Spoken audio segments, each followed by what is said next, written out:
Muy buenos días en Colombia y en la costa este de los Estados Unidos, donde se encuentran parte de nuestros invitados. Buenas tardes para quienes también nos acompañan desde Europa y el resto del hemisferio oriental.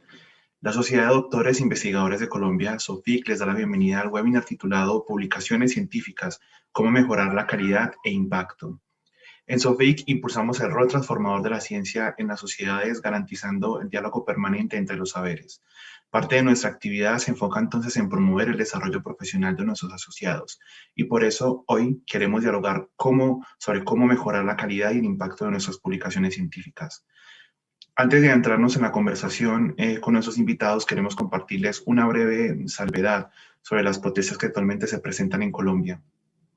Como equipo hemos tomado la decisión de seguir adelante con este encuentro debido al profundo interés que suscita este tema para nuestros asociados y también en gran parte del colectivo de doctores y científicos de Colombia. Sin embargo, hacemos la salvedad de que eso no significa que nos encontramos alejados de las preocupaciones de la ciudadanía y mucho menos pretendemos con nuestras acciones desvirtuar el valor de la protesta social. Hechas esas aclaraciones, me permito comentarles que contaremos con la presencia de Óscar Quevedo Teruel y José Argüello, investigadores internacionales con amplia experiencia en publicaciones científicas, que nos compartirán hoy sus conocimientos en torno al proceso de publicación de artículos científicos, haciendo un especial énfasis en las estrategias que podemos usar para mejorar la calidad y el impacto de las mismas. Yo soy Steven Castaño, estudiante de doctorado en educación y miembro del Departamento de Internacionalización y Trabajo en Red de nuestra asociación. Seré el moderador de este webinar. También nos acompaña Lorena Novoa Ponte, doctora en química, y Mauricio Ayure Rey, doctor en ingeniería eléctrica, miembros ambos del equipo SOFIC, quienes se encargarán de remitir a nuestros invitados las preguntas que ustedes planteen desde nuestras redes sociales. La agenda de este encuentro estará dividida en 3 apartados. Inicialmente, la doctora Sandra Chingaté, presidenta y miembro fundadora de SOFIC, realizará una breve presentación de nuestra sociedad de doctores. Posteriormente, nuestros invitados compartirán su experiencia tanto desde el punto de vista de autor como desde lo que esperarían ver en un buen artículo de sus labores como editores. Y finalmente abriremos un espacio de preguntas en donde todos ustedes podrán interactuar con nuestros invitados. Comencemos entonces con la presentación de Sofía. Sandra, bienvenida. Muchísimas gracias, Steven. Muy buenos días a todos.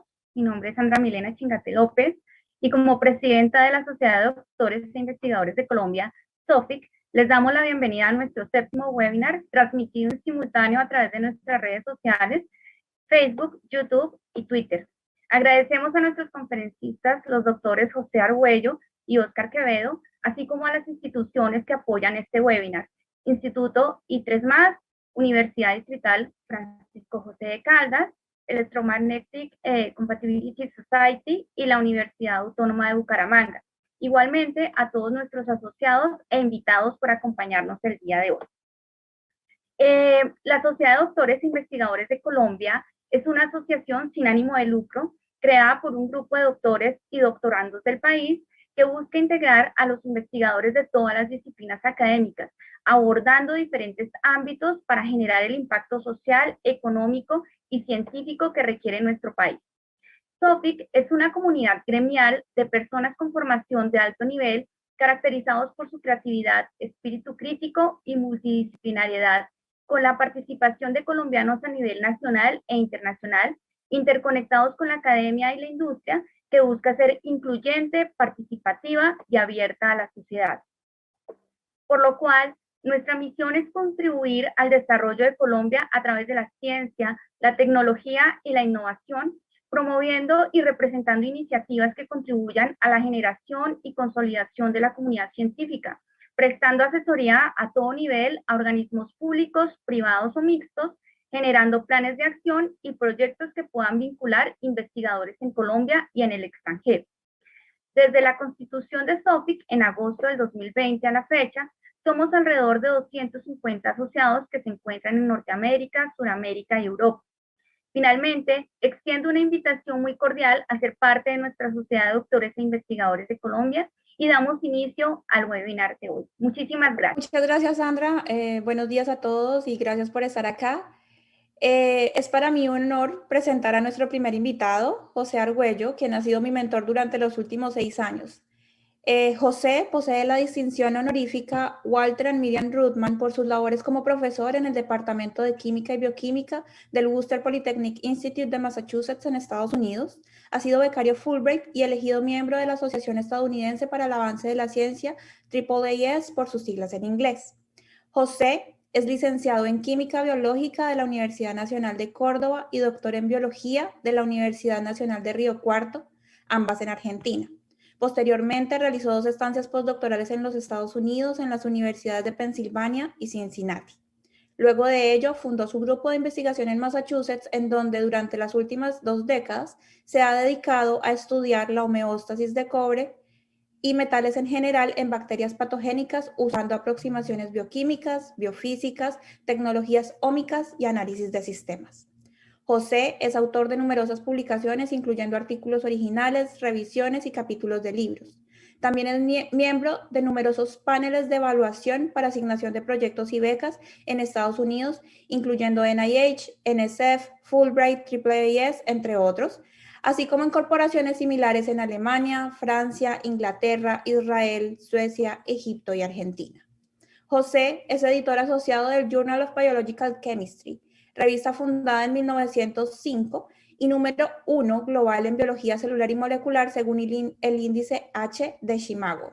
También actúa como revisor de manuscritos de las revistas más importantes de biología, bioquímica, biofísica, microbiología, incluyendo Nature, Science, PNAS, Molecular Microbiology, EnBio, Biochemistry, Metabolomics, entre otras. Sin más preámbulos, le doy la palabra a José para que nos comparta su experiencia, enfocándose sobre todo en el punto de vista de la construcción y del envío de un manuscrito de calidad. José, mil gracias y te doy la palabra. Muchas gracias, Lorena. Muchas gracias por invitarme a participar a vos y también a Sandra, que es el líder del grupo, porque creo que estas charlas son muy importantes para desarrollar la ciencia y en particular asociada con Latinoamérica. Yo tengo una pequeña presentación que voy a compartir.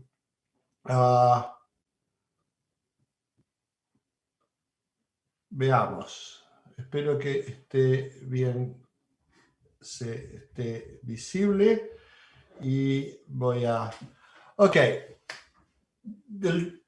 yo quiero enfatizar el título un poco porque, bueno, voy a hablar de artículos científicos y de otras hierbas.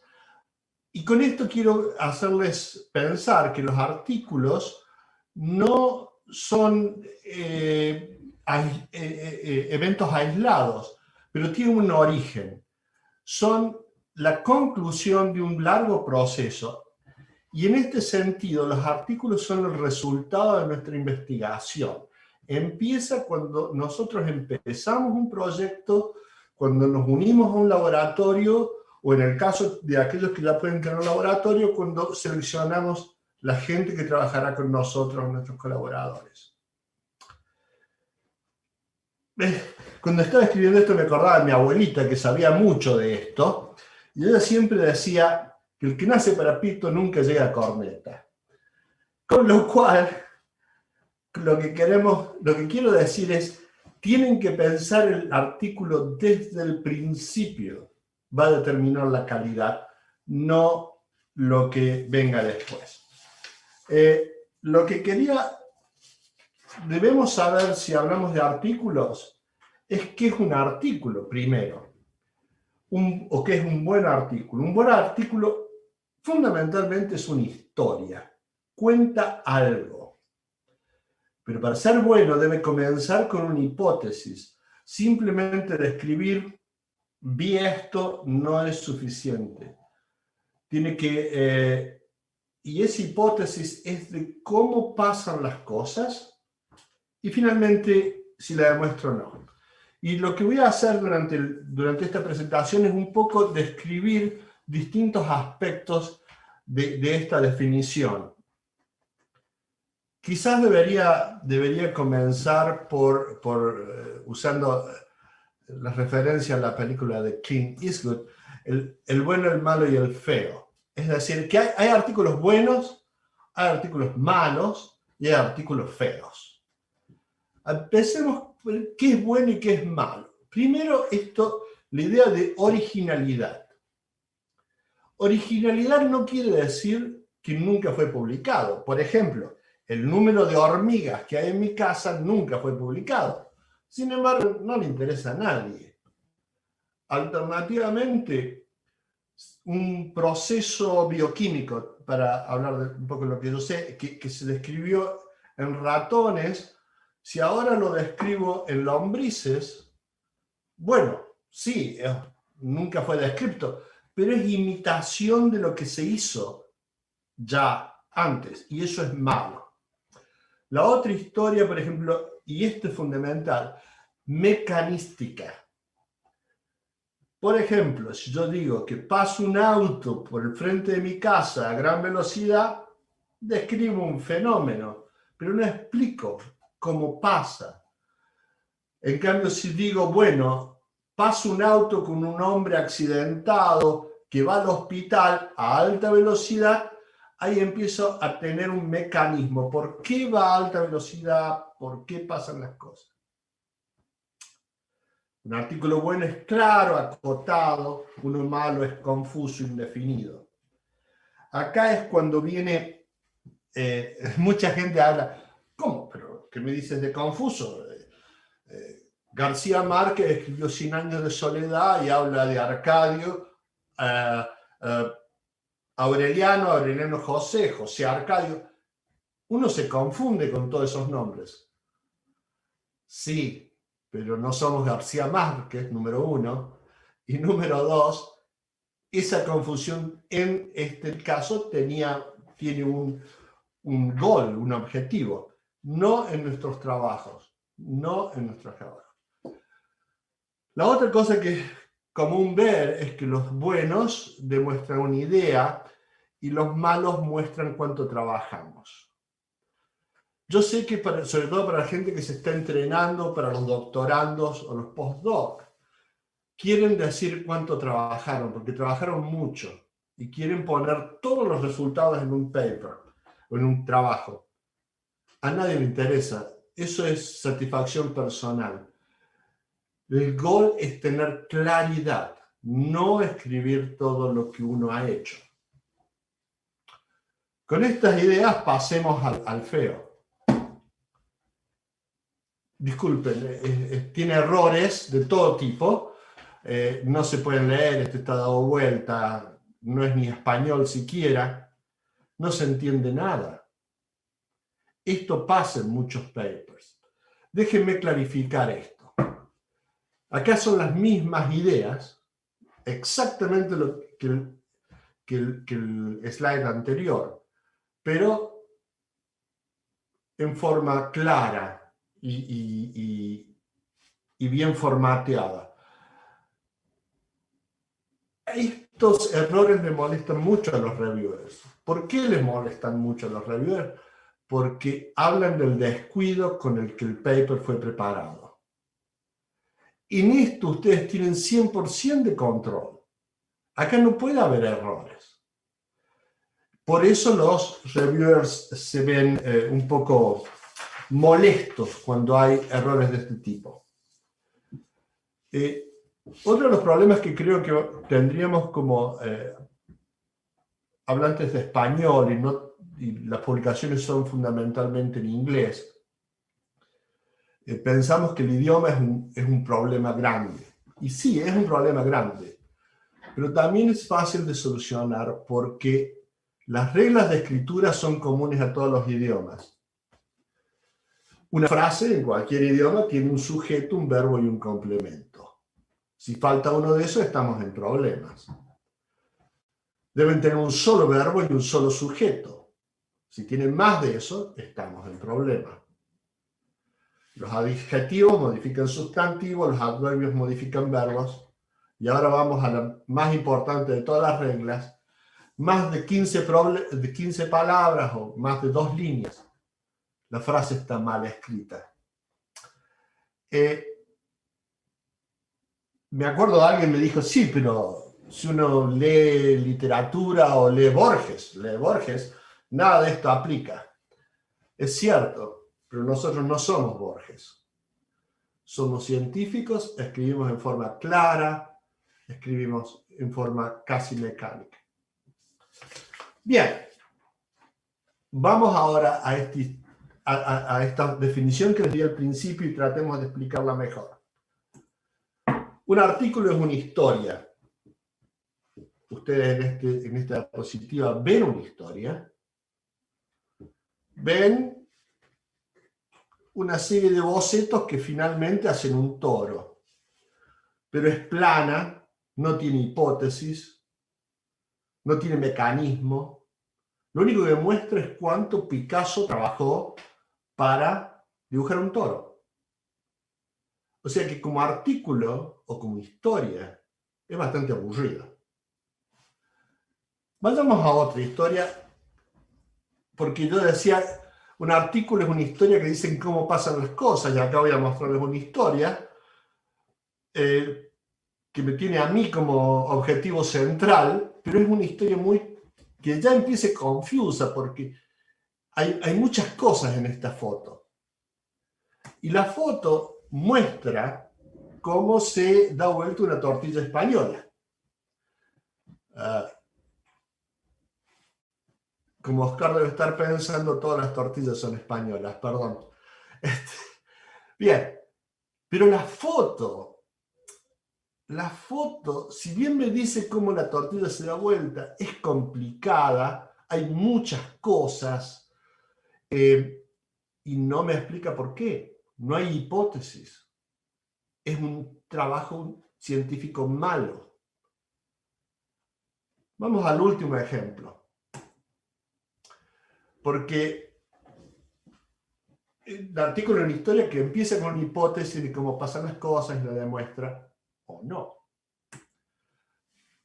Tenemos un señor de punta en blanco caminando en la Galería Umberto Primo de Nápoles. Tenemos unos músicos callejeros, un negocio comercial. Este es el primer dato. ¿Qué les sugiere esto? Bueno, un señor anciano, a lo mejor viene de la plaza, de ver gente pasar, y ahora vuelve al asilo. Pero alguien puede decir, bueno, pero va de punta en blanco, no debe ser tan casual. Bueno, ok. Yo creo que en realidad va de vuelta a su casa. Unos segundos más tarde viene el siguiente dato. Lo tenemos al señor encontrándose con una dama, pero no cualquier dama, es una señora de cierta edad, pero tiene unos anteojos muy lindos, tiene tacos, tiene el casco de su motocicleta y está muy bien vestida. Cambiamos la hipótesis, los datos aparecen y nos sugieren otra cosa. Nos sugieren que a lo mejor es la hija, a lo mejor es una conocida.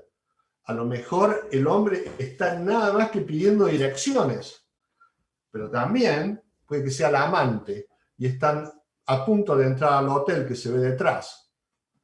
¿Hay un hotel detrás? No, los datos no muestran eso, pero uno puede hipotizar, puede sugerir. Y finalmente, lo que pasa unos minutos más tarde, y lo que estoy demostrando es que, bueno, al menos se conocen bastante bien. ¿Qué tiene esto? Porque esto es mucho más entretenido, creo yo. Porque empezamos con una hipótesis de que este hombre tenía cierta misión o iba hacia cierto lado. La hipótesis cambia en base a los datos y hay una historia acá de un hombre solo que ahora está con alguien. Y hay un mecanismo que se conectan y se encuentran en un lugar público. Y lo que es más interesante, yo creo, deja abierta la puerta para el próximo paper o el próximo artículo, que es ¿qué pasa después de este encuentro? Esto yo creo que hace un artículo mejor que los que les conté antes. Ok. Cuando Lorena me habló de hacer esta presentación, me pidió un poco que hable de autores y de revistas.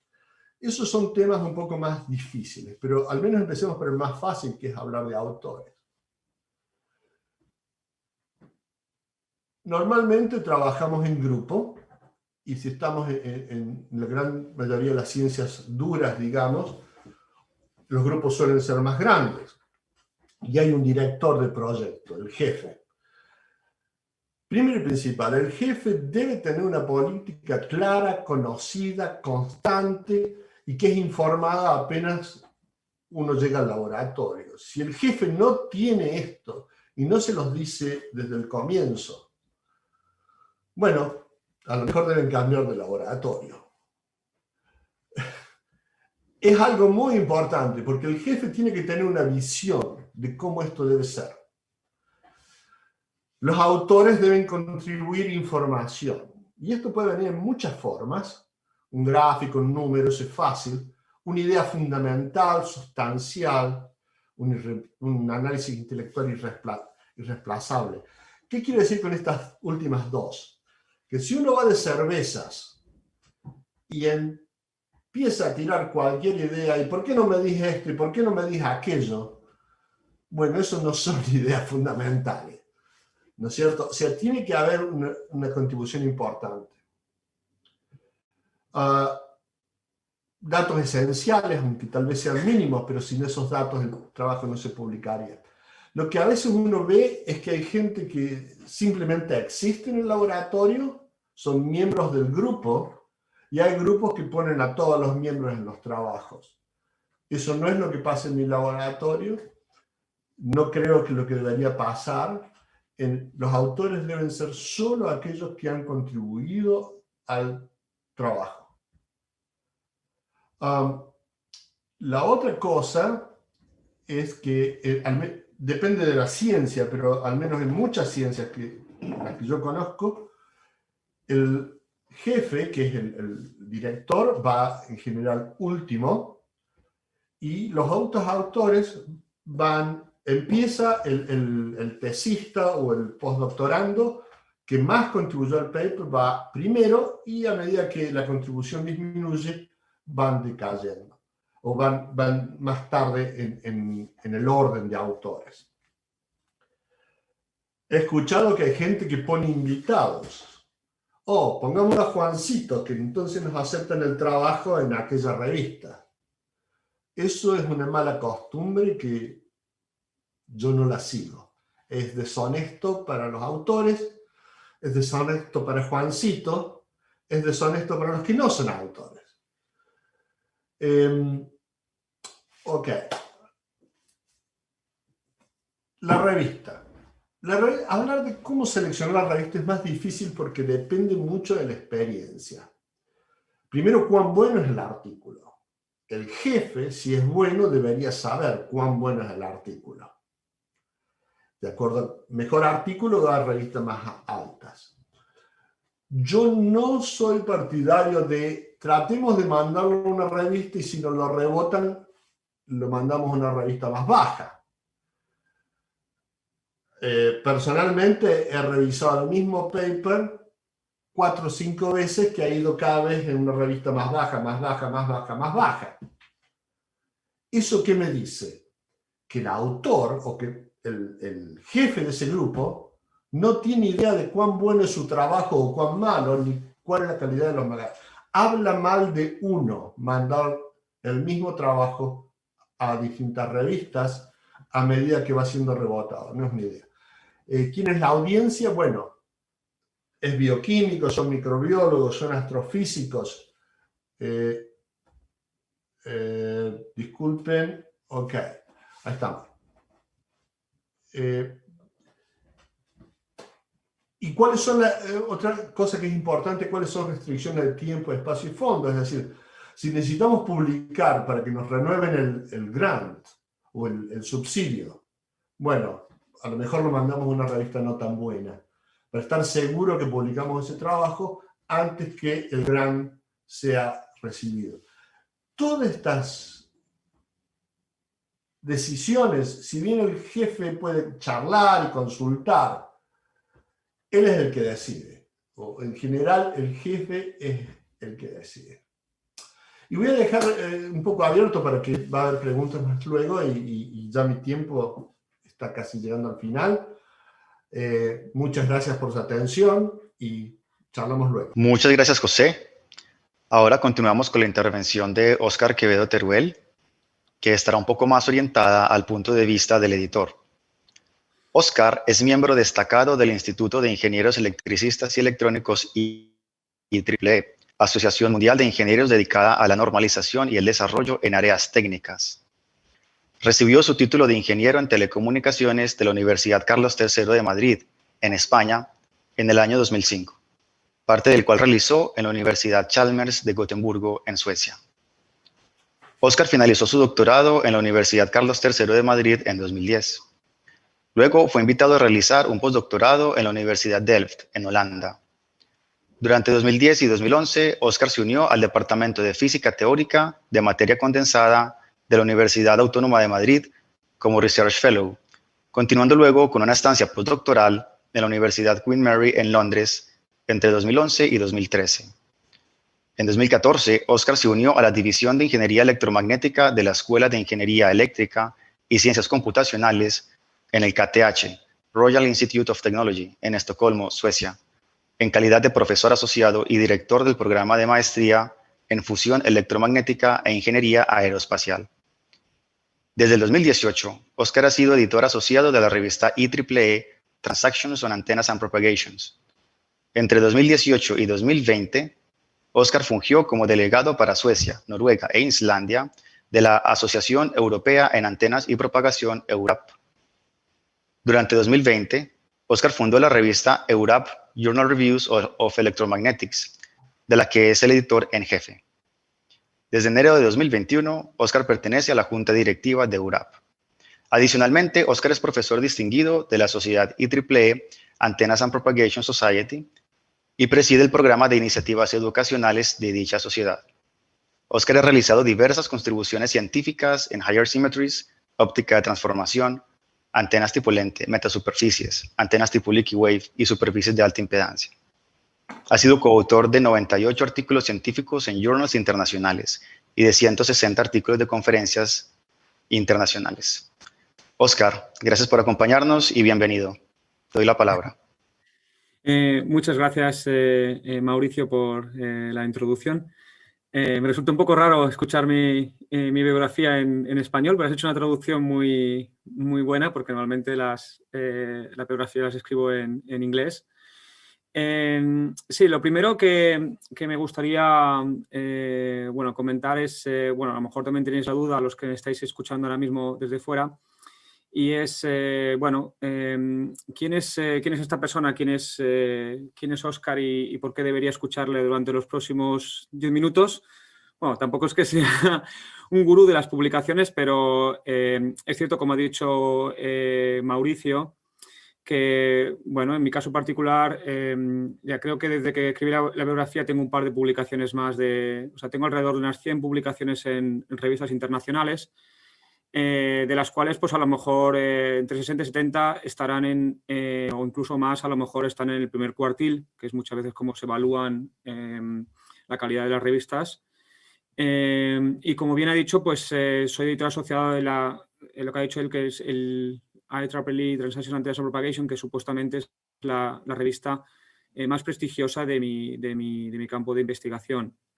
Al mismo tiempo, no solamente soy editor asociado, pero también he fundado una revista recientemente en la Sociedad Europea de Antenas y Propagación, y por lo tanto tengo experiencia tanto de revisor, de editor asociado, autor y también editor en chief de una revista.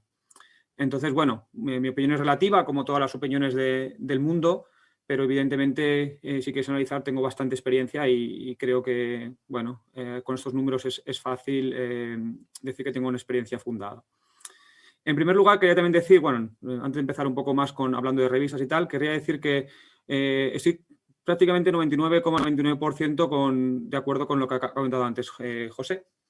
Creo que lo que os ha contado es la historia de cómo debería ser, que no siempre es como es. pero he tomado algunas notas porque quería reforzar un poco lo que ha dicho él antes.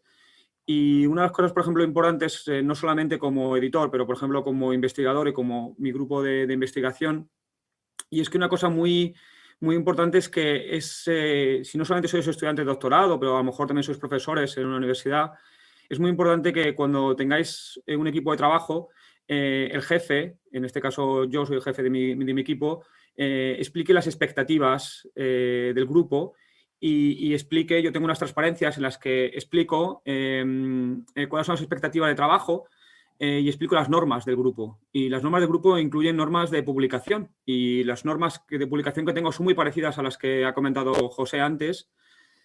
Por ejemplo, pues explico que coautores son aquellas personas que han hecho una parte significativa del trabajo, y si una parte significativa no es el que pasa por un café y te dice buenos días, ¿sabes? Sino una parte significativa es cuando has hecho una parte importante del trabajo o sea, has hecho una parte del trabajo que requiere un esfuerzo y no solamente que pasabas por delante de ahí.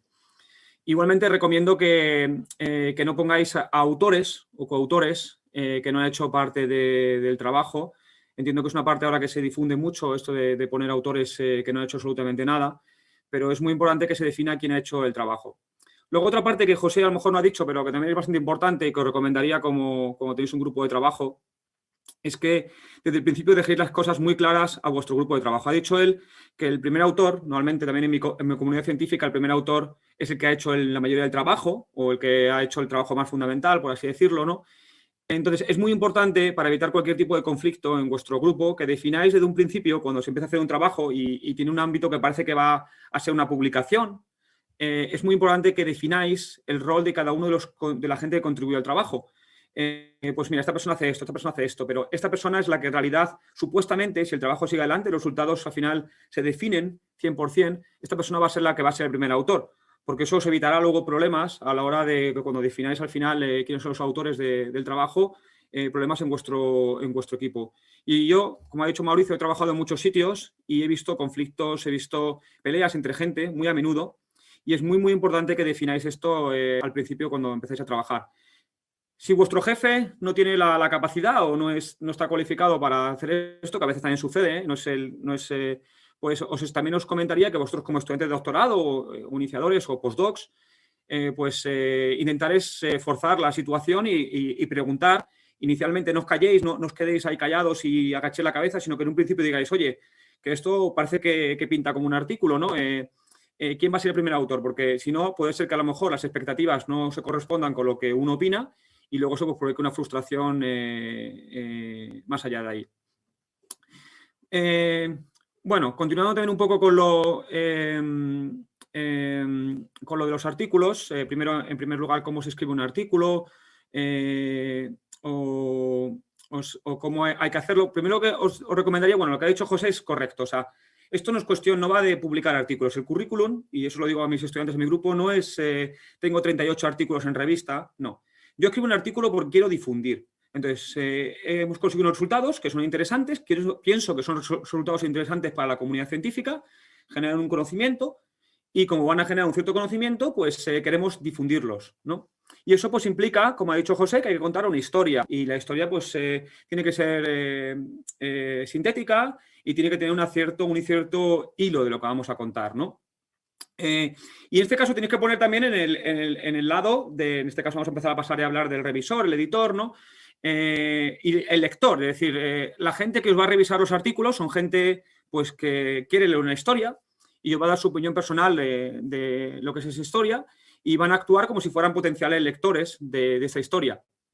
Y entonces, pues el lector quiere leer algo que es interesante, que es conciso, que va al grano, y no quiere leer algo aburrido o que no tiene ningún tipo de sentido, que no es original y que es trivial y por lo tanto no le ofrece absolutamente nada a su capacidad intelectual. Entonces, en ese sentido, lo que ha dicho José es bastante cierto, pues en primer lugar es importante que las gráficas sean claras, que el texto sea claro, que sea conciso, no hace falta contar artificios, hay que contar las cosas que son interesantes y solo aquellas que son interesantes. Y el artículo es una historia, tiene que ser algo que sea fácil de leer para gente que es experta en ese campo de investigación, pero al mismo tiempo hay que ponérselo fácil. Es decir, no podemos asumir que el lector sabe todos y cada uno de los detalles de lo que estamos haciendo y hay que ponerle la historia fácil para que sea comprensiva y puedan reproducir nuestros resultados.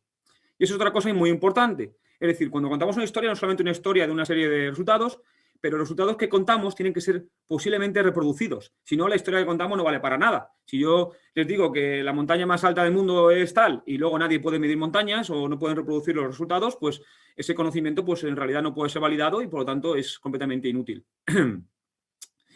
Y entonces, este tipo de situación pues es la que realmente van a evaluar los revisores y los revisores, como son humanos, van a proceder a hacer una revisión basada en este tipo de aspectos. No solamente eso, sino pensad ustedes en mí, ¿no? Soy una persona que tengo un grupo de trabajo, mi grupo son 4 estudiantes de doctorado, 2 postdoc, tengo a lo mejor 10 estudiantes de máster, 16, 18 de bachelor. Por ejemplo, por ponerles la cantidad, o sea, manejo pues alrededor de, yo qué sé, pues 7, 8 proyectos de investigación en paralelo, alrededor de $500.000 euros al año en proyectos, trabajo con 4 o 5 empresas en paralelo, tengo que dar resultados a la Agencia Espacial Europea, a empresas, a diferentes ámbitos. Entonces, ustedes piensen esta capacidad. Y a mí me invitan, como a José, le invitan a ser revisor de un artículo, ¿no? Entonces, ¿cuándo voy a revisar el artículo? Porque yo tengo millones de cosas que hacer. Entonces, lo primero es que yo soy un artículo que las figuras están todas desordenadas. El abstract, el resumen, ni siquiera cuenta una historia articulada. Pues, ¿cuál va a ser mi sensación? Mi sensación inicial va a ser de rechazo, como cualquier ser humano. Es una cosa normal y natural. Entonces, ustedes lo que tienen que hacer es ponerme a mí la historia sencilla, la situación fácil, con figuras que sean fácilmente accesibles, yendo al grano, contando la historia tal como es, sin artificios, y me pongan el trabajo fácil para que yo reaccione como un ser humano pues de manera positiva acerca de lo que ustedes me están contando.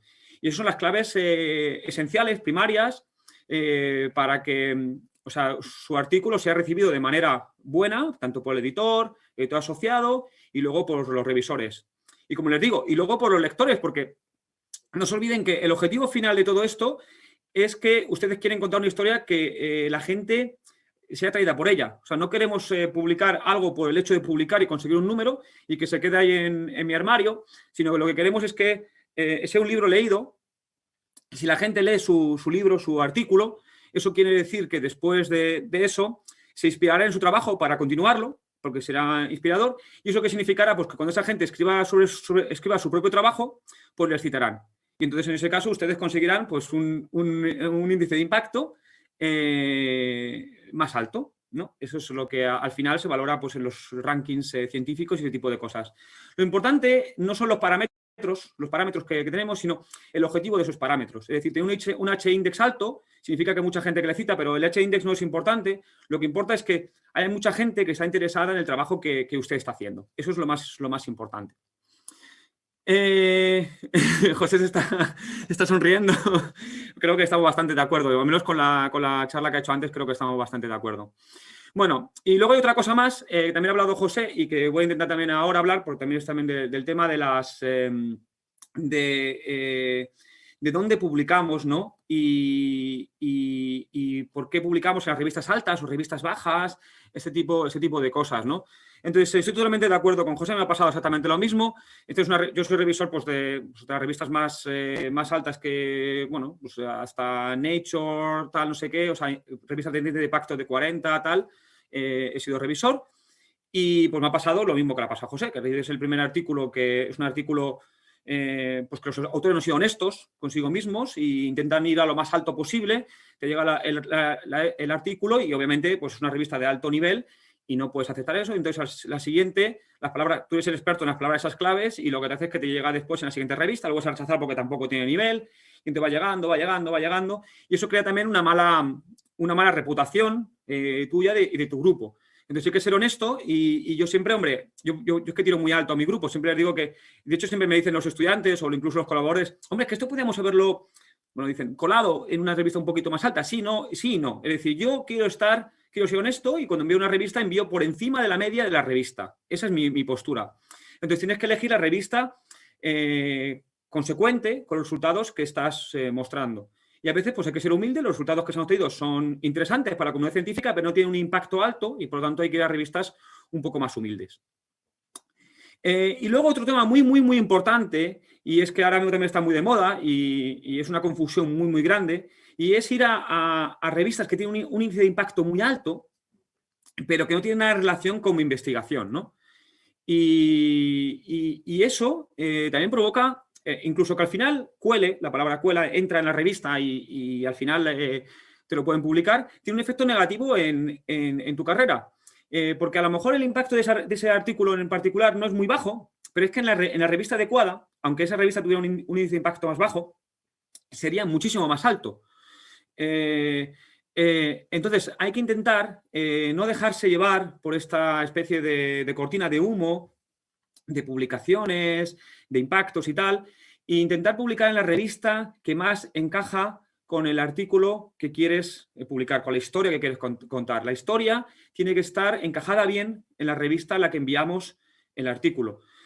Porque más allá de que la gente evalúe al final con este impacto de la revista, lo importante es tu currículum y que la gente lea y al final vea interesante y por tanto cite el artículo que has publicado. Entonces, a mí me ha pasado que pues, he publicado algún artículo en Nature que pues, es un artículo muy bueno y tiene pues, a lo mejor mucho menos citas que un artículo a lo mejor similar publicado en una revista que encajaba mucho más en el ámbito. Y a lo mejor la revista que publiqué en Nature, pues a lo mejor tiene un índice de impacto muy alto y al final, pues prácticamente he conseguido incluso menos del impacto de la propia revista y, sin embargo, un artículo muy similar en calidad publicado en la revista Edonia con un índice de impacto mucho más bajo, he conseguido, pues a lo mejor, conseguir 10 veces más el impacto que tiene la propia revista en términos de citas. Y eso es bueno, porque en realidad eso quiere decir que esa gente se ha interesado por mi artículo y me están dando dentro de esa propia sociedad, esa propia nicho de conocimiento, me están dando mucha más reputación. Bueno, a ver si tenía más cosas de lo que quería comentar aquí, que tengo una lista de cosas. Vale, tengo dos cosas más desde un punto de vista editorial. Hemos hablado de las figuras y José ha dicho que lo más importante no es el inglés, y es cierto. O sea, evidentemente la mayoría de las revistas son internacionales, se habla el inglés. Pero no solamente es una cosa de inglés tal cual, es una cosa de estilo, de contar una historia. Es mucho más relevante muchas veces que tener pequeños errores al uso del inglés. Sin embargo, es cierto que con lo que he dicho antes, tienes que poner las cosas fáciles al propio revisor. Entonces, si el revisor encuentra demasiadas faltas de ortografía, sobre todo la gente que es nativa, pues se puede sentir un poco no a gusto a la hora de leer el artículo y eso pues luego tendrá una influencia psicológica, subjetiva, que puede ir en contra tuya. Entonces, os recomendaría que si publicáis en revistas en inglés, pues al final la última revisión del artículo, pues sí puede ser que alguien que sea nativo le dé una última revisión, pero que no sea una obsesión. Es decir, lo más importante no es, una revista científica no es el inglés, es simplemente pues que sea gramaticalmente correcto y que no tengáis excesivo número de errores gramaticales o pulido. Obviamente, lo que ha dicho también José, eso también depende de la revista. Obviamente, si al final vais a una revista de muy alto impacto, es necesario pues, pulir un poco más el inglés. Si vais a Nature o Science o algo así, pues es necesario que puláis un poco más el inglés, porque si no, ni siquiera pasaréis el filtro editorial, ni siquiera llegaréis a los revisores. Otra cosa también muy importante cuando elegís la revista es que os recomendaría que antes de publicar, si no tenéis mucha experiencia a la hora de publicar, que os informéis cómo funciona la revista. Y esto, pues no llega uno, lee 5 artículos en la revista, se cree experto y envía el artículo a la revista. Sé que esto es un poco más frustrante, pero convendría, si no tenéis mucha experiencia, que pues primero vayáis a una conferencia, que entabléis relación con expertos que publican normalmente en esas revistas y que comentéis, por ejemplo, conmigo. Por ejemplo, soy un editor. Oye, ¿cómo funciona la revista? ¿Cómo es el sistema? Y tal. Porque si no, uno puede llevarse a engaños, como os he comentado antes. Por ejemplo, en el IECubo, cuando uno envía el artículo pasa directamente, nuevamente, a no ser que haya un error muy grande, pasa nuevamente a estar revisado por los revisores. Pero, por ejemplo, en Nature, si no tienes algo que esté muy bien escrito desde el principio y que vaya a una finalidad muy alta, el editor asociado, que es una persona profesional que trabaja solamente para ser editor asociado, pues os cortará las alas y os dirá que ni siquiera lo envía a los revisores. Y entonces habréis perdido, pues a lo mejor tiempo y esfuerzos en intentar publicar una revista pues, que no encajaba con lo que vosotros habéis enviado antes. Y bueno, no sé cómo voy de tiempo, pero tengo otro punto también muy importante, y es que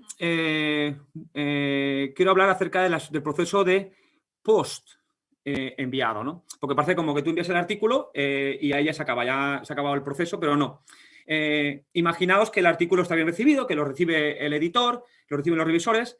Tanto el editor como los revisores, su trabajo es ser duros con vosotros. Y no porque sí, sino porque, bueno, si hacen bien el trabajo, es ser duros, no es duros faltaros al respeto, pero es duros porque ellos quieren mejorar. Yo como editor asociado quiero que mi revista mejore la calidad. Entonces yo quiero que mis revisores hagan comentarios constructivos cuando el artículo es bueno, para que el artículo al final, la versión final, sea mejor que la versión inicial, ¿no?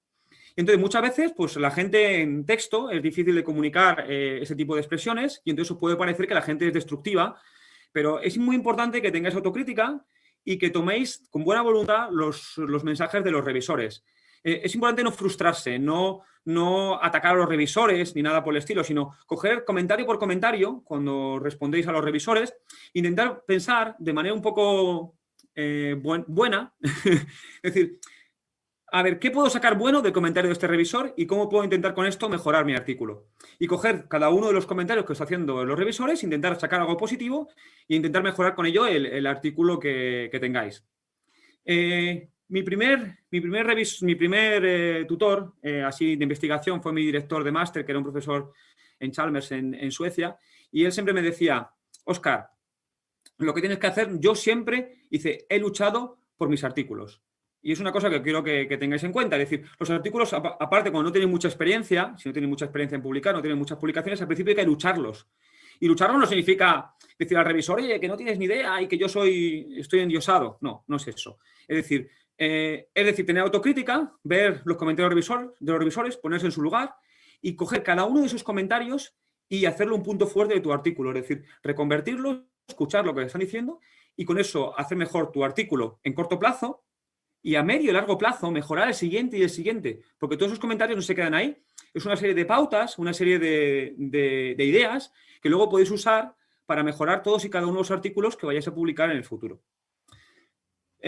Bueno, creo que he llegado ya al final de mi tiempo. Espero que mis comentarios hayan ayudado algo y estoy abierto a todas las preguntas con José para intentar responder a preguntas mucho más concretas.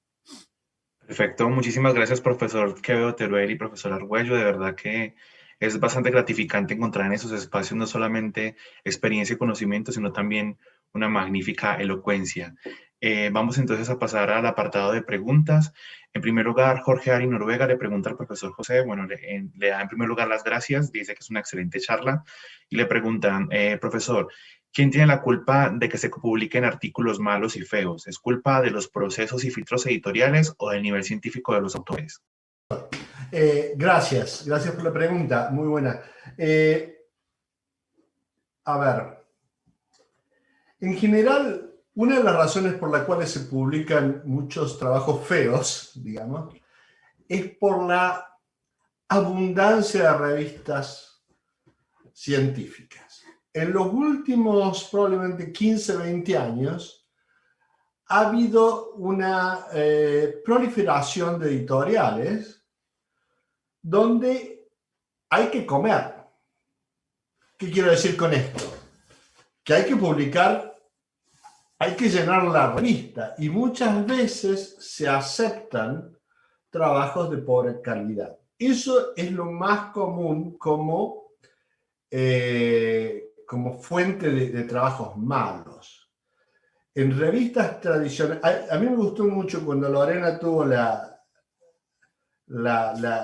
ocurrencia de decir que JBC, o Journal of Biological Chemistry, fue fundada en 1905. También es una revista que tiene 115 años. Hay una razón por la cual se mantiene. Entonces, a mí me gustó también el comentario de Óscar, que hablaba de un poco de la moda, de todas estas revistas que pasan ahora, que aparecen, tienen estos impactos tan altos. Bueno, es bueno ir a revistas tradicionales, yo creo. Va a ser muy difícil encontrar en un JBC un trabajo muy malo. Pasa a veces, pero en general estos trabajos malos aparecen en revistas que son malas. Esa es la tendencia. Eso es mi idea.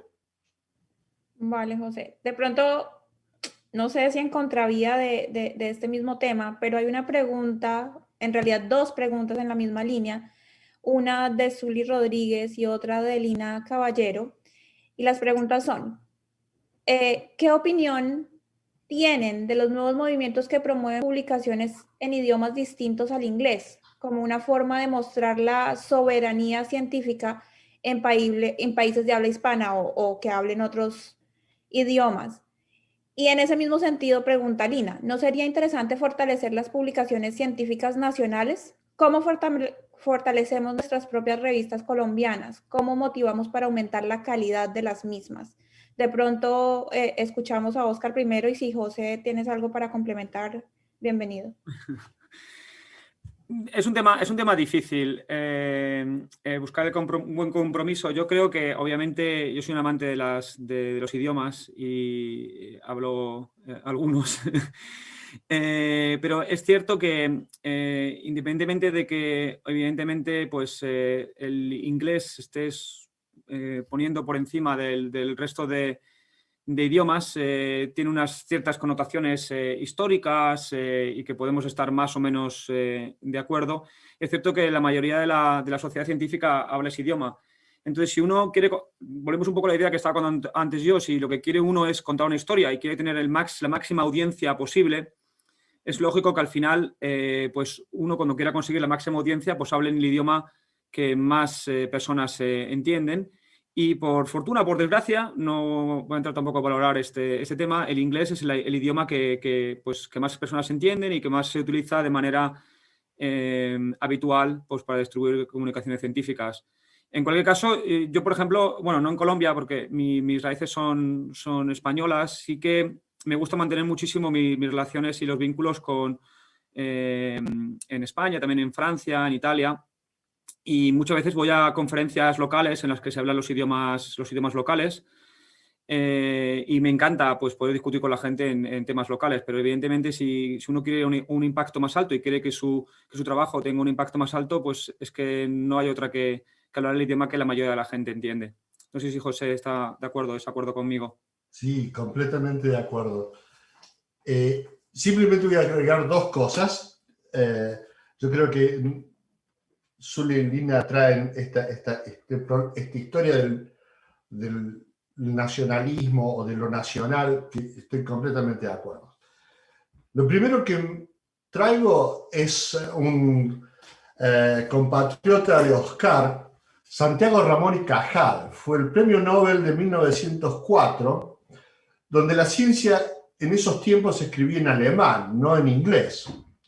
Y sus estudiantes iban y se quejaban a don Santiago, ¿por qué hay que escribir en alemán? Y don Santiago les decía, porque queremos que nos lean. Cuando nosotros seamos potencia en ciencia, nos leerán en español. Esa es una de las ideas. La otra idea me viene de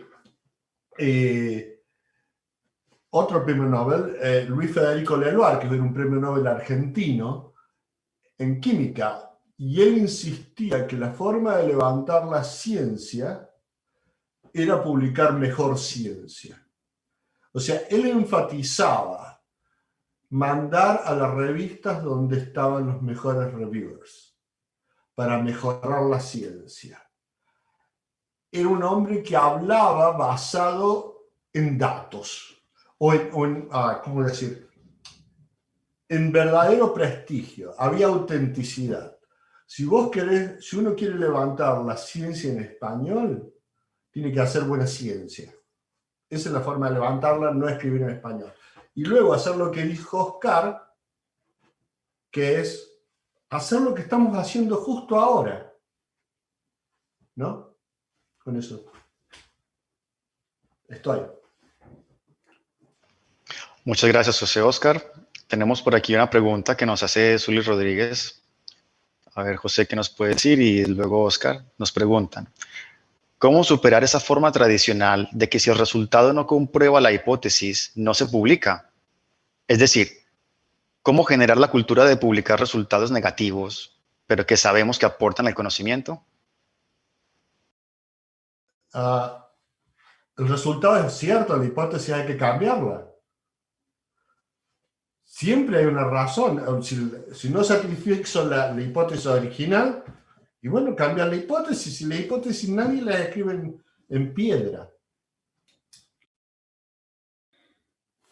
Sí, es que estoy totalmente de acuerdo. O sea, hay dos cosas diferentes. Una cosa es que el experimento no te funcione, otra cosa es que demostrar que cosas que no funcionan. Entonces cambias la hipótesis. Lo que está diciendo José, lo que quiero demostrar es que eso no es posible. Entonces puedes contar esa historia. Es cierto que hay una tendencia hacia el positivismo. Entonces, cuando un resultado produce algo beneficioso, normalmente pues tiene más impacto. Y cuando algo produce algo negativo, pues la gente tiende a no publicarlo. Eso sí que es cierto. Y eso sí que habría que hacer un par de esfuerzos. De todas maneras, claro, depende un poco. Yo siempre insto normalmente, claro, es que yo también publico más en ingeniería. Típicamente, no solamente presentarlo con los resultados, pero siempre intento que mis estudiantes, mis postdocs, cuando cuento las historias, también digan las limitaciones de las técnicas y las desventajas. No solamente enfatizar, enfatizar, no sé cómo se dice, enfatizar, se dice en español, ¿no? Que distingan las cosas buenas del trabajo, pero también indiquen los drawbacks, las cosas negativas del propio trabajo. Pero es cierto que a veces cuando la historia que tienes que contar es completamente negativa, es difícil publicarla. Pero bueno, eso hay que trabajar un poco. Oscar, el usuario Amar Boledar nos felicita en primer lugar por este espacio, nos saluda y nos pregunta si las revistas en las que vamos a publicar se fijan si esos autores ya tienen publicaciones en otras revistas. Esto depende del sistema editorial que tengan. Por ejemplo, yo voy a poner mis ejemplos. Por ejemplo, soy editor asociado del IEEE Translation and Transfer Propagation. Ahí, en principio, no es blind, o sea, que ves los autores, pero en principio no nos fijamos. Yo, como editor asociado, os diría que no me fijo, pero sí es cierto que luego en los revisores hay ciertos autores que tienen prestigio. Y es cierto que cuando alguien lee a alguien con prestigio, esto puede jugar dos bazas. La primera del prestigio puede jugar que llegue alguien un poco más desconocido, alguien un poco menos, que se considera un poco más joven o tal. Entonces, normalmente suele darle evaluaciones más altas de las que a lo mejor se merecería el artículo. Y luego también te puede tener el efecto negativo del otro superjefe, que también es muy reputado, y entonces lee a alguien que sabe que es bueno, entonces le mete un poco de caña, por así decirlo, ¿no? Entonces, el efecto de los autores o coautores puede jugar las bazas en las dos direcciones. Esto es una revista como el Transactions, por ejemplo, ¿no? Pero sí que es cierto que, por ejemplo, en otras revistas que juegan mucho con el impacto y que lo más importante es el impacto, por ejemplo, Nature, estaba hablando antes del Nature, por ejemplo, ¿no? Los editores asociados te mentirían seguramente si te dicen la verdad. Yo estoy de acuerdo con ellos. Sí que miran realmente los coautores. Entonces, a ver, ellos viven de un impacto altísimo, revistas con índice de impacto mayores de 20 y cosas así, que es una brutalidad. Eso quiere decir que un índice de impacto de 20 quiere decir que cada año, los 2 primeros años, vas a recibir cada año más de 20 citas, ¿no? Eso es una barbaridad, es muchísimo. Entonces, es cierto que los editores miran el tema, miran los resultados, pero es cierto que también miran otras dos cosas, y es si van a mantener su nicho de mercado o impacto, supongo, y una de ellas es los coautores. Si hay un coautor muy reconocido, pues evidente que eso puede tener un mayor impacto. Y segundo, también el número de autores e instituciones, ¿no? El número de autores no mejora si tienes 40 estudiantes de doctorado de tu mismo grupo, pero si tu trabajo está respaldado por 4 o 5 grupos de trabajo de 5 países diferentes, normalmente pues esos artículos reciben más citas, más impacto. Y entonces, entonces no voy a negar que, no debería suceder, pero es cierto que algunos editores, sobre todo en estas revistas de mayor impacto, toman decisiones parcialmente basadas en estos temas. Hay que ser sinceros. Pero en otras revistas no es el caso. José, ¿estás de acuerdo o desacuerdo conmigo? A lo mejor No, estoy completamente de acuerdo. Quería traer un par de cosas, pero se me olvidan. Quiero reenfatizar esta idea de que dos cosas. Primero, los Sí, hay gente que se fija en los nombres y son malos, desgraciados y quieren arruinar la vida del resto del mundo. Pero la gran mayoría de los reviewers son tipos como yo, como Oscar, ¿qué importa? Uno ve los datos. La gran mayoría de los reviewers son honestos. El único bias, eso no es español, la única desviación, tendencia que tienen es, también la mencionó Oscar. Estamos cansados, tenemos muchas cosas que hacer. Si el paper es aburrido, bueno, chao, hasta luego. Eso no tengo mucha paciencia. Pero no, eso es una de las cosas. La otra que quiero enfatizar, porque la gente joven, es esto, conocer cómo la revista funciona. Acá estoy repitiendo lo mismo que dijo Oscar. Hay que saber quiénes son los editores. Por ejemplo, si uno va a esas revistas de mucho índice, de alto índice, los editores son gente que tiene un doctorado, ha hecho un postdoc en alguna universidad famosa, Cambridge, MIT, Harvard, y después se dedican a ser editores. Cuando esa gente recibe el trabajo, está mirando exactamente lo que decía Oscar, más una cosa más, o sea, que tenga buenos datos, que el inglés esté bien, todo eso, que sea de alguien más o menos famoso, pero que aparte sea sexy, hot, ¿no? Ese tipo de cosas.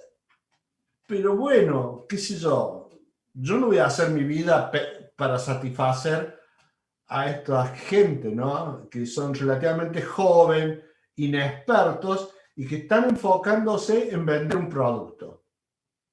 Yo hago ciencia para mí. Y acá paro. Dale. Ya, que quería hacer un comentario para continuar. Exactamente, o sea, para dejarlo un poco claro, yo como revisor y como editor no me importa el nombre de los autores y no lo miro de manera, al menos de manera consciente. Obviamente uno tiene siempre sus vías, sus vallas un poco así subjetivas, pero que no puede controlar, pero os prometo que yo como persona, ¿sabes? Y como revisor, siempre que reviso, lo reviso de manera honesta. También os digo una cosa, lo que acaba de decir José, la gente que tiene más experiencia y que normalmente son más top, por así decirlo, son más reconocidos, en media suelen escribir mejor y suelen estar más acostumbrados a escribir, a contar la historia mejor, y entonces nuevamente pues es más fácil que te entre dentro por los ojos, porque tiene más experiencia, saben mejor cómo escribir, lo que estábamos antes, y la gente con menos experiencia pues muchas veces pues se traban, no son capaces de encontrar tan fácilmente las figuras que son más relevantes o presentar los resultados de una manera, incluso lo que decía José, de manera sexy. Por ejemplo, si quieres ir a una revista como Nature, pues hay gente que tiene experiencia en cómo presentar los resultados de una manera atractiva, ¿no?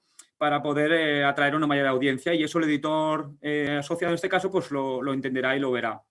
Pero no estamos aquí para... Bueno, la mayoría de gente, el 99% somos gente normal, como vosotros, como nosotros, que trabajamos y que intentamos hacer la mejor labor que podamos para revisar los artículos y ser honestos, ¿eh? La mayoría de la gente es honesta, os lo prometo, ¿eh? Sí, totalmente de acuerdo. Nosotros en Colombia tenemos un dicho que dice: la experiencia hace al maestro, y pues solo hay una manera de ganar experiencia y es haciendo el camino. Tenemos una pregunta de Jorge Ari Noriega, y ya ustedes dos, Oscar y José, nos han hablado un poco del tema de cómo elegir o negociar el orden de los autores en una publicación, pero él se enfoca sobre todo en cómo negociar si uno no está de acuerdo. ¿Qué pasa si yo pienso que merezco ser primero o segundo autor, pero mi tutor piensa que no? ¿Cómo se negocian ese tipo de cosas? ¿Qué es lo correcto? De pronto, si José nos cuenta, vale, te voy a preguntar quién era el primero. Bueno, si querés, no hay problema. Depende un poco. Es claro, esto es una pregunta difícil porque depende de la personalidad. Yo soy una persona que no me gusta tener conflictos y aparte mi visión para mi grupo de investigación es que cuanto más felices estén mis estudiantes de doctorado y mis postdocs, más me producen, ¿sabes? Y eso es bueno, ¿no? Entonces, yo quiero tenerlos contentos y no quiero tener conflictos entre ellos. Entonces, como os he dicho, una de las grandes soluciones que yo tengo es anticipar los problemas, más que resolver los problemas. Entonces, anticipo este problema. Pero aún así, evidentemente, soy una persona que me gusta escuchar, que me gusta dialogar con mis estudiantes y con mis postdocs. Entonces, si viene un conflicto, escucharé y tal. Es cierto que esto depende un poco de la persona. Hay personas que son más, pues que toman una decisión, son jefes de grupo y han tomado una decisión y no darán vuelta atrás. pero si queremos y tener alguna oportunidad, mi opinión personal es que hay que siempre atender a la razón y no, pues, primero no crear dramas, no crear situaciones de conflicto, sino que intentar imponer datos, ir al tutor con datos, decir, mira, el artículo tiene a lo mejor 8 figuras, por ejemplo, ¿no? Pues estarás de acuerdo conmigo que 5 de las figuras, si hay 8, 5 las he hecho yo y son mías, hechas con mismas. Además de esas figuras, pues han requerido una medida, han requerido un experimento, han requerido una simulación y las simulaciones que hay en esas 5 figuras son mías. Por lo tanto, yo tengo un 60%, 70% del artículo en términos de material y es más lógico que, al menos en primera persona, es más lógico que sea yo el primer autor y que no sea la otra persona. Si atiendes a sistemas racionales, es la única manera que tengas una oportunidad al menos de dialogar con tu tutor. Pero evidentemente, si uno va de manera pues o insultando o gritando o sin ningún tipo de razón, es evidente que no vas a tener ninguna opción de conseguir ningún cambio de opinión. Es mi opinión personal. José. Sí. Jorge, gracias por la pregunta. Me haces pensar en lo que dije al principio, que es que el paper se empieza a escribir cuando uno se une al grupo. En general, lo que Oscar decía depende mucho de las personalidades. Es cierto. Entonces, cuando uno decide unirse a un grupo, debe saber quién es el jefe, por ejemplo. Eso como primero. Segundo, lo que yo hago es anticipar lo que la gente espera y más o menos diseñarlo. Luego lo discuto con cada uno de los autores en privado. Y si la persona dice que está de acuerdo, vamos. Si no está de acuerdo, se discute o se ve, bueno, a ver, ¿por qué no? ¿Por qué sí? ¿Qué es lo que hace influenciar?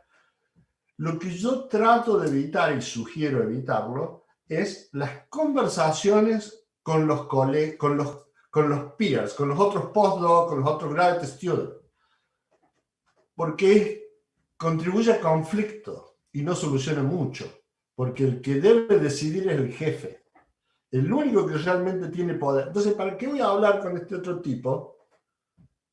Que yo creo que debe ir segundo y yo primero, si el que va a decidir eso no es él o ella, sino la jefa. ¿Ok? Comuníquense con el jefe, eso es lo que yo diría. Y finalmente, una de las cosas que yo les insisto a todo el mundo es, este tema se discute una sola vez. No vamos a estar de acá 5 meses, pero que yo debería haber sido... Hay una sola oportunidad de quejarse y es ahí. Pero bueno, ustedes, Oscar mencionó esto, ustedes tienen mucho poder como doctorandos y como postdoctorados y pueden forzar la situación. Si el jefe no quiere hablar, ustedes hablan. Y acá. Excelente, gracias Oscar y José por esos tips para negociar el primer puesto en el autor. Nos hacen por aquí una pregunta en Facebook. Adriana Luz Pedraza pregunta, ¿qué tipo de regulación se está llevando a cabo con las revistas depredadoras? No sé, Oscar, de pronto si nos cuenta, si conoces algún tipo de regulación al respecto. Sí, no, existen y hay decisiones. Lo que sucede es que la mayoría de decisiones... Bueno, las decisiones, porque es un tema realmente nuevo, y entonces es difícil lidiar. Yo creo que hace a lo mejor 20, 30 años era la situación un poco esta de publicar, era un poco menos tensa, pero ahora pues casi todos los requisitos para tesis doctorales, luego para posiciones y tal, entonces la situación se ha vuelto un poco más difusa y no hay un organismo muchas veces completamente organizado que decida ese tipo de cosas. Y depende también de los países y de las organizaciones. Por ejemplo, uno de los países que yo creo que está liderando un poco ese tema es China, porque en China pues, ha habido una cultura tradicional de mucha gente intentar torcer el sistema hasta su propio beneficio, ¿no? Por la presión que han tenido algunos investigadores en ese país. Y entonces, claro, los gobiernos han racionado, pues, por ejemplo, como decía antes José, no solamente de las revistas predadoras, pero también, por ejemplo, pues esta política de poner millones de autores, bueno, no millones, pero muchísimos autores. Entonces, pues fueron los primeros en tomar, por ejemplo, decisiones de que un autor cuenta para una persona. Bueno, ahora cuentan para dos, cuentan para el primer autor y para el autor, el corresponding author, pero no cuentan para el resto de autores, que también es injusto cuando los autores han hecho un porcentaje, otros coautores han hecho un porcentaje también muy alto del trabajo. Y con las revistas predadoras, por ejemplo, China ya tiene listas, por ejemplo, nacionales, para las evaluaciones nacionales, de lo que están con la bandera ya roja, diciendo ya estáis, sabemos que sois predadores y tal. Los que tienen la bandera amarilla, de bueno, os estamos viendo y dentro de poco, como sigáis por aquí ya, y luego están también la bandera verde, ya estáis empezando, y como sigáis por este camino, pensad que vamos a contar cero para la gente que publica aquí. Entonces, muchas veces son medidas nacionales, como por ejemplo en China, otras veces son instituciones como por ejemplo lo que ha dicho antes José, el JCR, pues por ejemplo me recuerdo de una revista que se llamaba PIERS, Progress in Electromagnetic Research, que hizo ciertas políticas pues, de intentar que los propios artículos que llegaban les forzaban a citarse a la propia revista. Entonces te mandaban un mensaje en la revisión que te decían: le aceptamos el artículo, sí, pero, bueno, es un poco más soft, pero prácticamente viene a decir, si ustedes citan 5 artículos más de nuestra propia revista. Entonces, bueno, les pillaron y les quitaron el JCR durante un número de años. Entonces, es una táctica que te elimina las revistas, ese tipo de revistas o ese tipo de malas praxis o no éticas, porque se quedaron, no sé un número de años, no me acuerdo exactamente, pero se quedaron un número de años sin tener JCR. Y si no tienes JCR, pues la mayoría de los países no te admiten esto como una cuenta y por lo tanto, pues esos artículos valen cero. No sé si me entiendo. Entonces, bueno, pues hay diferentes tácticas a nivel nacional, a nivel, por ejemplo, de los que deciden en qué rankings están las propias revistas, como el JCR, pero a veces no es tan claro que hay una visión unificada a día de hoy para atacar ese tipo de actividades. Bueno, José, no sé si sabes tú más acerca de ese tema. No tengo nada para agregar. Muchas gracias. Discúlpame, Steven. Lo que agregaría es que no se preocupen por eso. Hagan buena ciencia. No si ustedes piensan que para volver o para entrar a tal universidad necesitan tener 4 papers publicados, o 10 o 20, cuando uno trata de legislar calidad, se vuelve muy difícil. Hagan las cosas buenas y la calidad se va a imponer. Eso es todo. Sí, que quisiera comentar acerca de esto, porque es un tema bastante... Yo estoy de acuerdo con José, y de hecho, por ejemplo, a mí, pues le voy a decir a ustedes la verdad, si a mí se hunde cualquiera de las revistas que publico, seguramente no tendría ningún problema, porque yo publico de una manera diversa y normalmente publico las publicaciones en las revistas que creo que encajan más, y como tengo una cierta diversidad, si a mí hay una revista de las que publico que se hunde por alguna razón ética o lo que sea, no me destruyen mi currículum, porque soy una persona que he publicado donde tenía que estar publicado en cada uno de los momentos. Y eso va un poco con lo que dice José. Yo intento publicar siempre, porque a mí no me importa tanto la revista, lo que intento publicar es buena calidad y me baso en la propia reputación de las cosas que publico. Yo no quiero publicar por tener un número e incrementar de 35 a 37, no.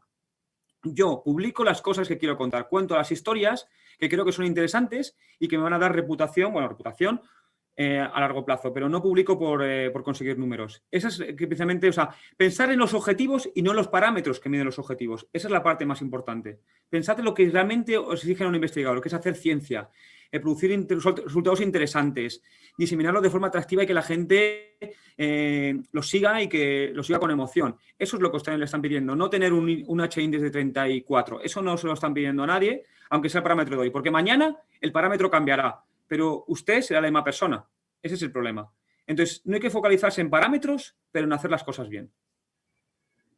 Si me permites, Steven, antes de pasar a la siguiente pregunta, hay una que está muy en línea con este tema que estamos hablando y es, entonces, nosotros como investigadores jóvenes, ¿cómo identificamos que la revista realmente tenga un buen proceso editorial? ¿Cómo sabemos que no estamos enviando nuestro trabajo a una revista depredadora si somos muy nuevos en estas prácticas? Es una pregunta de Nelson Briceño. Lo que ha dicho José antes es que, claro, aquí depende uno de la red de contacto que tengas, en este caso, el jefe. En este caso, lo que ha dicho José es un poco es un poco obvio, pero claro, si tienes que preguntar a tu jefe y tu jefe debería saber cuáles son las revistas pues, mejores para cada uno de los trabajos y cuáles son las revistas que tienen reputación, cuáles no tienen y tal. Si realmente uno tiene mucha experiencia y tal, pues lo que he hecho antes en mi propia presentación. Es decir, uno debería antes de publicar una revista a lo mejor ir a un par de conferencias, presentar un par de conferencias y hablar con la gente e intentar acercarse a la gente que trabaja en ese campo de investigación e intentar construirse una propia opinión. Hombre, lo ideal sería que leyendo también los artículos de una revista fuera capaz de entender la calidad de los resultados, pero muchas veces cuando uno está iniciando no es tan fácil, es obvio, y entonces es mejor pues, acercarse por el tema de conferencias o bien por tu jefe, debería ser el que sería capaz de identificar cuáles son las buenas revistas o malas. José, yo creo que estarás de acuerdo conmigo en esta, ¿no? Sí, no, estoy completamente de acuerdo. Lo que estoy pensando, por lo que Lorena, la pregunta es, nosotros, tanto Oscar como yo, centramos mucho en el liderazgo del jefe. El liderazgo del jefe de publicación es clave. Entonces, esta persona que hacía la pregunta se puede estar preguntando, ¿cómo sé eso? ¿Cómo averiguo quién es mi jefe? Bueno, es algo que es más importante que saber dónde publicar, es saber cómo conocer el jefe. Y una de las cosas que yo le digo a toda la gente que me manda un resumen y que quiero contratar, antes de venir a mi laboratorio, acá está toda la gente que pasó por mi laboratorio, escribirles, preguntarles quién soy. Eso lo hago rutinariamente. Porque si yo voy a preguntar las referencias de la persona que contrato debería pedirme las referencias a mí, porque es entre los dos. ¿No es cierto? Y si el jefe no te las quiere dar, si uno va a hacer investigación, debería poder saber localizar a otros coautores y escribirles un email y decir, che, ¿me puedes decir cómo fue la experiencia publicando este trabajo? Eso sería un consejo. Quiero decir que yo hago exactamente lo mismo que hace José. Cuando voy a contratar a alguien, de hecho les digo, iros con mis estudiantes, cuando yo no estoy aquí, preguntadles lo que queráis, y yo más le digo a los estudiantes, no le mentáis, decirle las cosas claras y si hay alguna cosa negativa, decírsela, por favor, porque antes de que esa persona venga, quiero que sepa la realidad de mi equipo. Entonces, ese tipo de cosas, claro, hablan mucho de la persona con la que vais a trabajar, pero sería muy importante que intentéis conocer a la persona con la que vais a trabajar antes de iniciarlo. Y normalmente la gente que parezca un poco honesta y que os esté dando la libertad de conocerla, normalmente pues no tiene nada que ocultar. La gente que no os deja que veáis lo que hay detrás puede ser o puede que no, a lo mejor es una persona que no ha pensado o ha reflexionado sobre eso, pero puede ser que luego os llevéis una sorpresa. Entonces es importante pues lo que ha dicho José. Si no os da la oportunidad, como hago yo, José, que digo, os pongo directamente con mi gente a hablar con ellos y que os cuenten todo, ¿no? Pues tendréis que vosotros hacer el trabajo de investigación y escribir a la gente que estuvo antes para conseguir referencias. Es muy importante, porque eso puede ser un elemento fallido a lo largo de vuestra carrera. Es muy importante, sobre todo en los primeros pasos, encontrar un líder, un jefe, pues que sea alguien que por un lado tenga conocimiento en ese campo y que tenga experiencia y aparte porque es una persona también que congenie con vosotros de manera personal. También pensar que las historias de postdocs y las historias de doctorados es una historia de congeniar también porque son muchas horas, son muchos años en los que vas a estar con una persona y también tienes que congeniar no solamente de un punto de vista científico, pero de un punto de vista personal, ¿no? A cierto punto. Entonces es bueno que conozcáis a la persona antes de embarcaros en esta investment, iba a decir, no sé cómo se dice, invertir vuestra vida, porque es una decisión muy importante, muchos años, en ese proyecto. Y eso implica también el jefe. Perfecto. Ahora tenemos dos preguntas que quizás no sean tan técnicas, pero creo que bueno, el equipo ha considerado que son muy pertinentes. La primera gira en torno a la colonialidad del saber. Nos pregunta Ana María Monsalve qué opinan de la citación reiterada a los autores europeos o estadounidenses y también un poco en esa misma línea, pero sobre cuestiones de la lucha femenina y las minorías. Nos pregunta Nina Caballero Villalobos qué opinión tiene sobre la posibilidad de que sea un requisito tener cuotas femeninas o de minorías para publicar. Oscar, vos.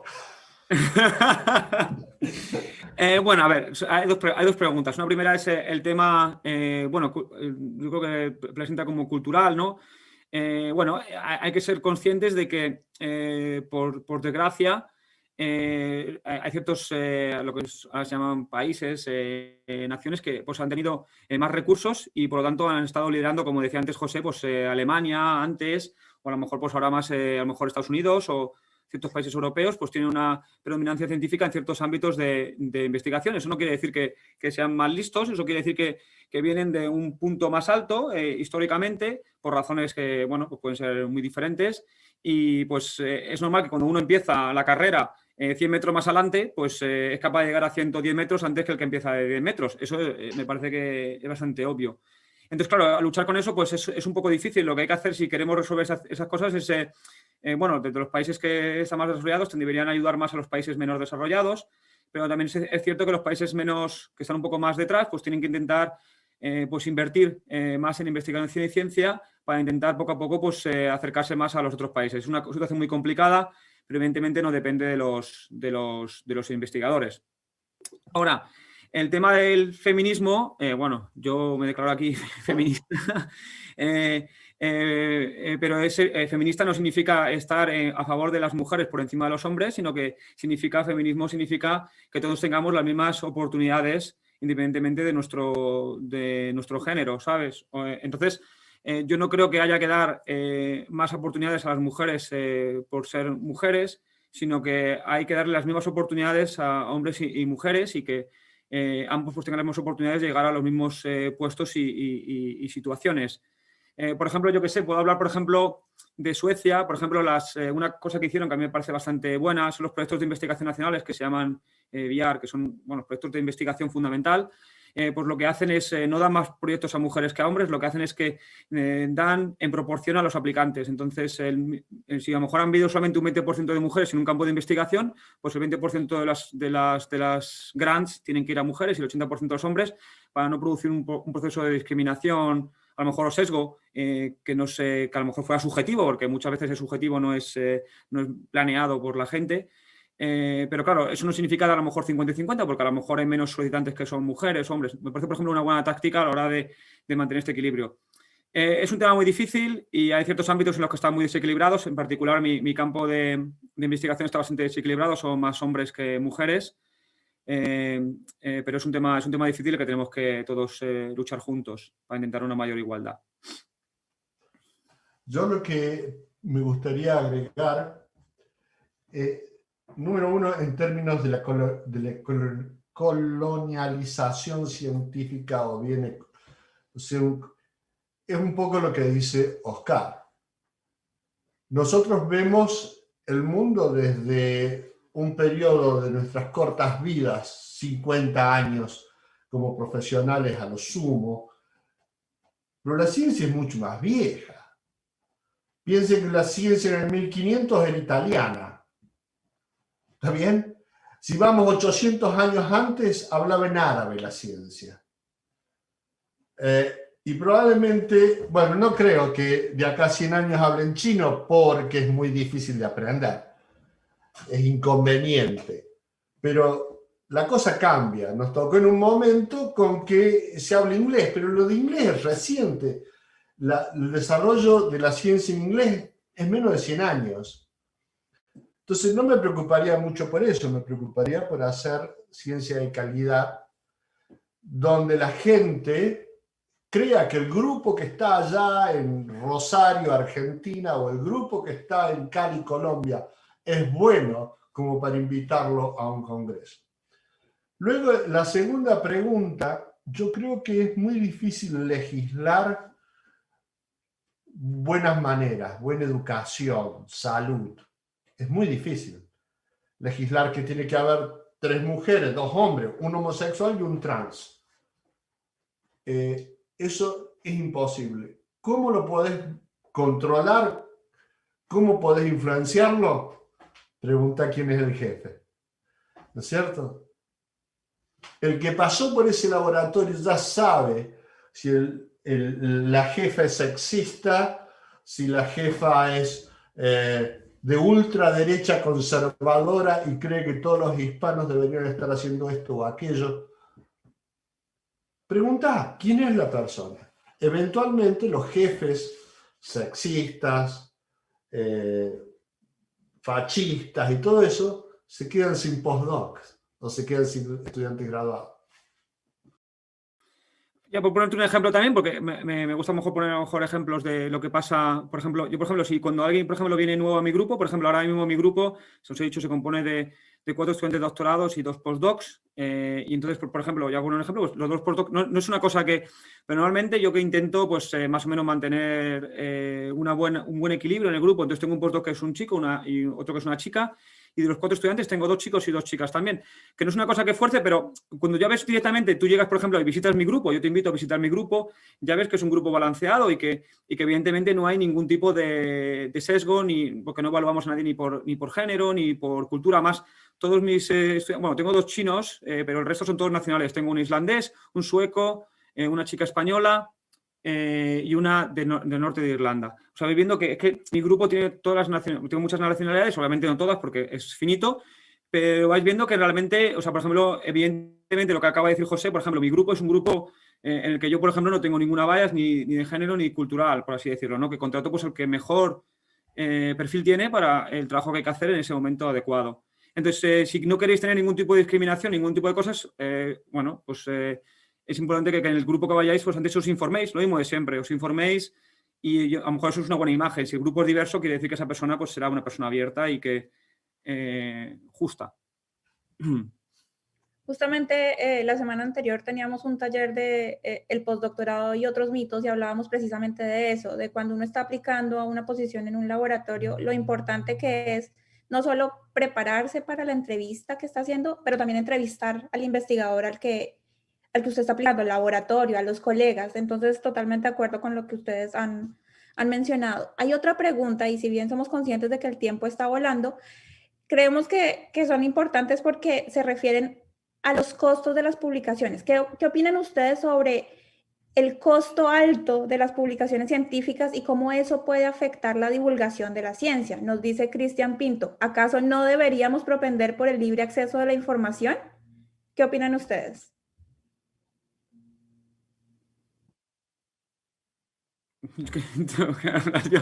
José siempre me deja ahí en el matadero, ¿no? That's fair, es justo. Sí, las publicaciones son muy caras. Hay que pensar que mientras que para nosotros las publicaciones no son un negocio, para las editoras lo son. Tienen que hacer plata, tienen que ganar dinero. Ese es uno de los problemas. El otro problema es que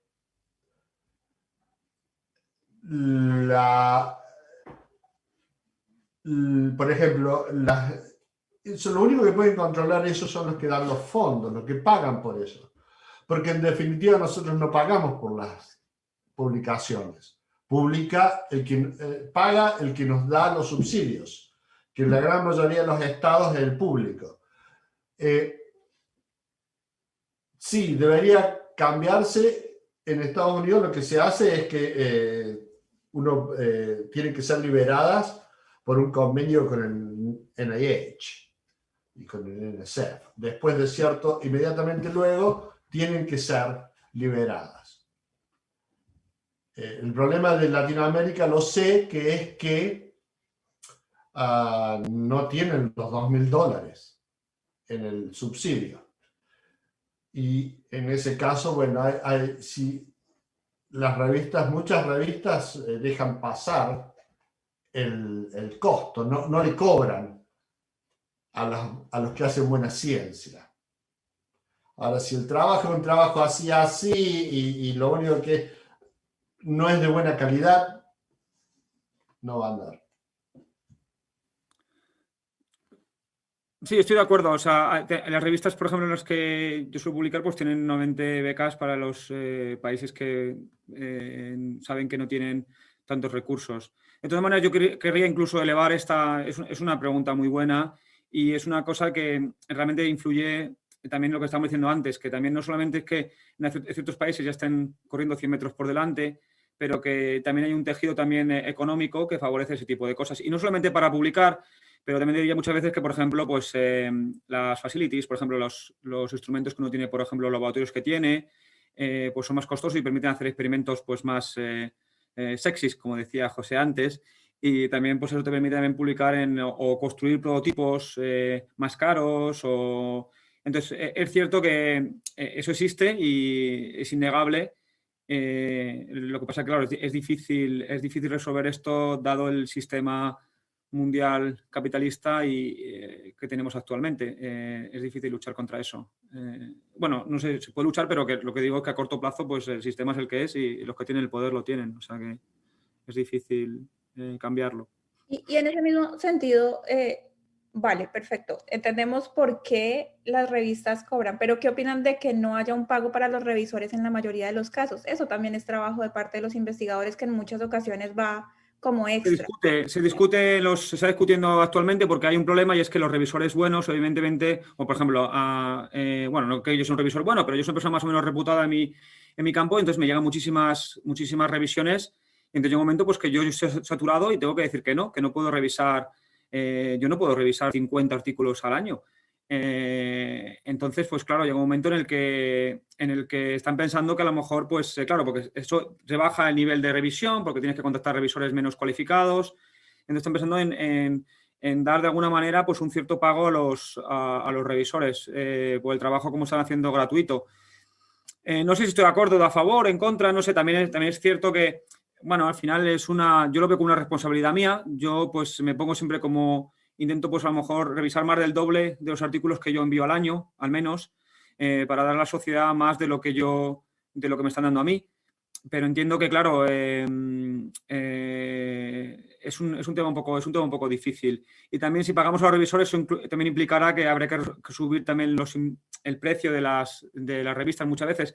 Como ha dicho José, algunas, bueno, por ejemplo, las revistas que yo llevo, que soy editor en chief, no tenemos ningún beneficio. Es decir, salimos comidos por servidores y los costes que nosotros tenemos para tener el servidor para enviar las cosas, para pagar los DOIs, para pagar, o sea, la revista no se lleva nada a su bolsillo. De hecho, la sociedad que tiene detrás tiene que pagar porque no sale rentable, por así decirlo, las publicaciones. Entonces, en ese sentido, pues eso también implicaría que subiría todavía más el coste. Entonces, es un tema un poco difícil de resolver a corto plazo. Sí, no sé, José, si tienes una opinión diferente. No, lo mismo. Lo que podés entrar, un beneficio que no considerás para el reviewers, para los revisores, es que es una forma de leer ciencia. Estamos tan ocupados que los reviews, bueno, Lorena, vos lo has visto, son muchos grants al año. Es una forma de leer ciencia, que es lo que nos gusta hacer, sino con toda la ocupación. La otra que hay que poner en la ecuación económica es que la gran mayoría de las universidades ya no compran revistas, se compran paquetes de revistas y salen innumerable cantidad de dinero, es muy, muy caras. Pero es otra parte del problema. Vale, pues el tiempo voló porque la conversación ha estado muy interesante, pero pues antes de cerrar quisiéramos como preguntarles a los dos o pedirles que por favor nos regalen en 3 frases muy sencillas su top 3 de las mejores prácticas para mejorar el impacto de las publicaciones. ¿Qué dirían? Los 3 secretos son. A ver, voy a empezar yo. Yo diría no pensar en los impactos y las revistas. Primera frase. Segunda frase, entonces, intentar hacer ciencia buena, centrarse como si dijéramos en las cosas buenas. Y lo tercero, focalizarse en el objetivo principal, que es diseminar, que es contar una historia, contar lo que ha dicho antes José. Es decir, contar algo, pensar en el receptor y no en el transmisor, sino contar algo para que alguien lo reciba y lo absorba y eso le sirva para algo. ¿José?